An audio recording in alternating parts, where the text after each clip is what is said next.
তরকা বানানোর জন্য আমি এখানে 100 গ্রাম রাজমা, 250 গ্রাম গ্রিন মুগ ডাল, 100 গ্রাম ছোলার ডাল নিয়েছি।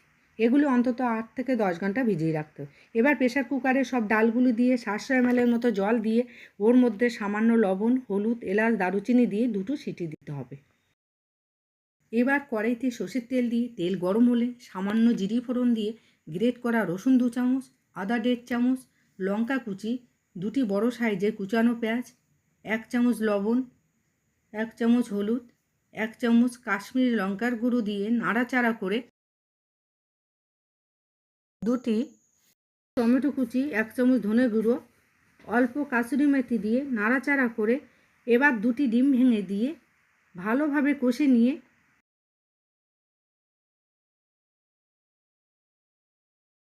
ওর মধ্যে সিদ্ধ করা ডাল দিয়ে নাড়াচাড়া করে এবার সিদ্ধ করা বাড়তি জলটুকু দিতে হবে।